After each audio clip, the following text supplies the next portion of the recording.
Well, let's go ahead and move on to the second college in our review today. And for our second college, we're going to Massachusetts, Dr. Hendricks, and we're looking at Yeah. Bay Path University. The floor is This is yours. a good one. I like this. I like a lot of things about this school. I do have some advice, data-driven advice for them, but I'll show you why I like them so much. First of all, clearly positive net income every single year. Every year, Goodness. perfect. I mean, it's Yeah. excellent. And not too high, right? Again, you don't want to be too high. This is a nonprofit. You're not like returning dividends to your shareholders or anything like that. But positive 1% is about perfect, right? Just have a Right along that median line. Yeah. little gap. So that looks great. Cash flow also looks great. Um, Net cash from operating activities. Although they had a negative one here, I double checked this, and you can, by the way, double check their audits down here, just like I did. I was curious about the negative net cash because it seemed to come out of nowhere, and it's an anomaly. It looks like they have a bunch of money owed to them that has not been paid yet. So that's the difference Interesting. there. Um, it's just the cash hasn't shown up. They have a big receivables. So one of the reasons I really like this school, though, is that they're doing very well to keep their budget balanced, even though they have a serious problem with enrollment being down. And that's exactly what their job is, and I love it. So here's their enrollment. And that is, most schools really struggle with this, right, Gary? We Oh, see yeah, a school absolutely. that's down 25% in enrollment, they don't keep a balanced budget, but BayPath Yep. has. And that's awesome. I mean, honestly, if you're looking to recruit administrators, you should probably find a school like this and find the administrators from that school because Yeah, they know what right. they're doing. Right. All right, so they're down 25% on enrollment, but yet the budget is still balanced. That's excellent. Probably have a great board as well, and I really like that. Let's take a look at net tuition revenue. They have been blessed here in that even though, again, let's remember this number down 25% on enrollment, their net tuition revenue is not down that much. It's only Huh. down 4%. So how the world do they do that? The only way you can Pricing. do that is with price. Yeah, I'll show you net Yeah, tuition let's take a look at revenue. that. Net tuition revenue per student is a really good proxy for the price, the Look at average that. price that the students are paying to in terms of tuition and fees. And they're paying a lot more than they used to. Price in 2016 was about 14K, and now it's about 18K. So excellent. And it looks like they may have experimented with a lower price here. Yeah. This would be really interesting to talk to them why this happened. It went down sharply, and they're like, they must be looking at data like we are, right? Yeah. Hey, that was a bad idea.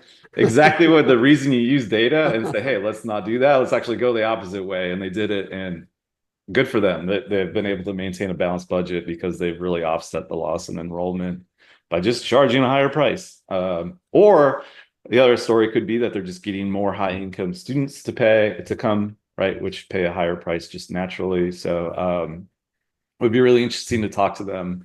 Don't forget about price, right? A lot of you Yeah. completely offsetting a 25% loss pretty much in enrollment just by charging a higher price. And I But bet their you have to have strategic folks that are willing to compass, pay that higher price, which clearly they are. I bet their strategic compass would be quite informative also. Yeah, it would. It would. And it'd be interesting to talk to them about how they decided on that pricing or how they got that average net price per student up. Yeah. Yeah. And okay, so the enrollment's way down. Their staffing and contractors look fine. I actually double checked that, and it's not a shock. A school that's got a balanced budget probably has staffing that's in line, and contractor spend that looks about right.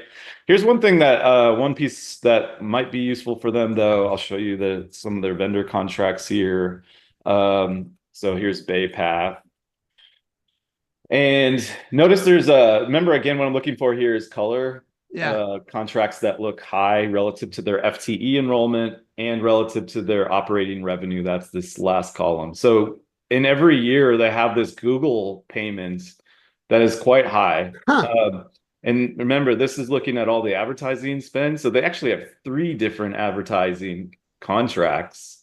They're spending like $2.5 million just on these three contracts, or $4.5 million Yeah. on three contracts. Okay, so um, not sure these are working all that well, to be honest. Again, enrollment's going down, and it's not clear that that has really chain, although they're charging a higher price. Hard to argue though that just Right, because right. of advertising. I would hope consumers would be paying the higher price just because the quality of the school is high. And But maybe the advertising promotes the quality of the college more than just attending the college. yeah, the perception of value, it's a Yeah. really interesting question. I can't answer it obviously here, Yep. but I will say that this one contract of 2 million spent on advertising is getting flagged as high, and it's not even taking into account the double, the 1.2 million spent here Yeah. on marketing. Yeah, this needs to be looked at, and um, probably looking to spend, normal for a school like Bay Path would be probably spend less than 2 million total on marketing, not Yeah. also adding these other contracts. But also just looking at Google contracts, I'll just show you. We did all Google contracts for 2023, Huh. Google spend, and then sort by amount per FTE.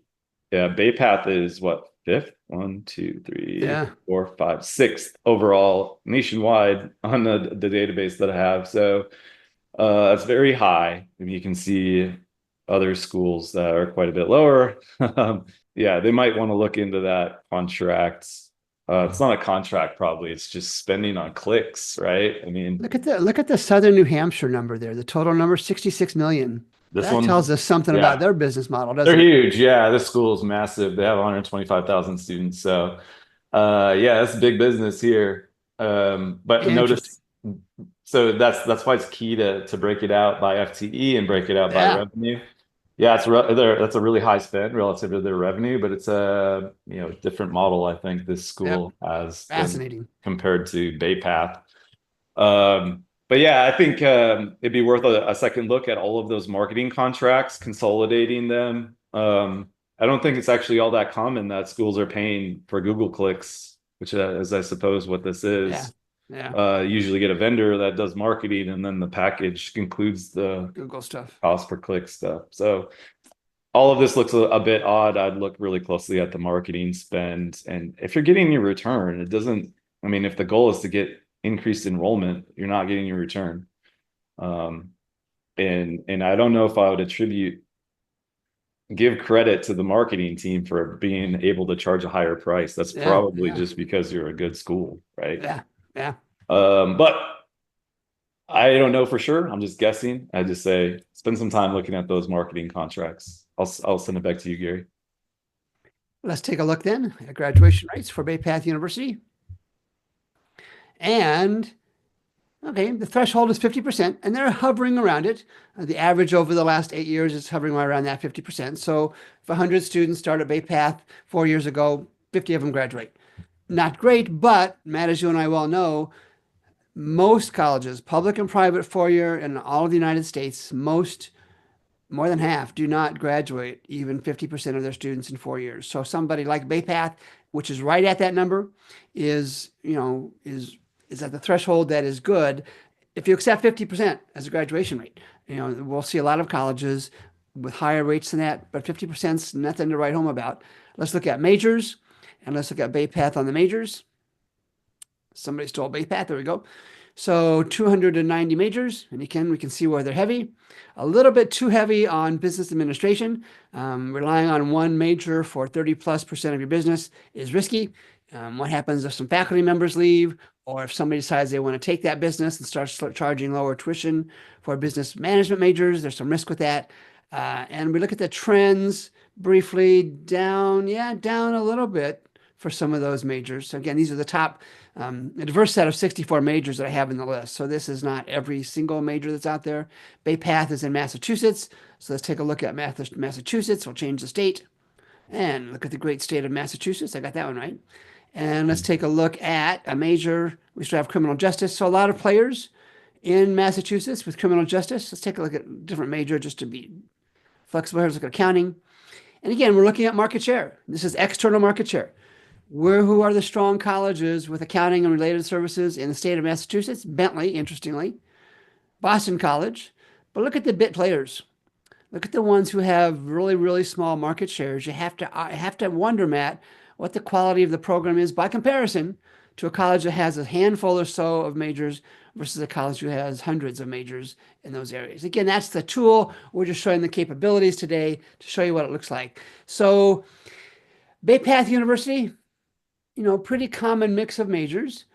Matt, what kind of assessment do you have for Bay Path I like University? them. Yeah, as I mentioned, I like them. They're in good shape. They have a balanced budget, positive net income. Looks good. I just look closer at some of those vendor contracts and do some optimizations there. Um, yeah, I tried to turn enrollment around. Obviously, it'd be easier if enrollment were Yeah. growing, right? So, but it's pretty impressive that they're maintaining a sort of sustainable financial path, even though they've lost a lot of students on And so FTE I basis. guess Bay Path University in Massachusetts gets the Matt Hendricks seal of approval. Seal of approval. Yeah. Yep.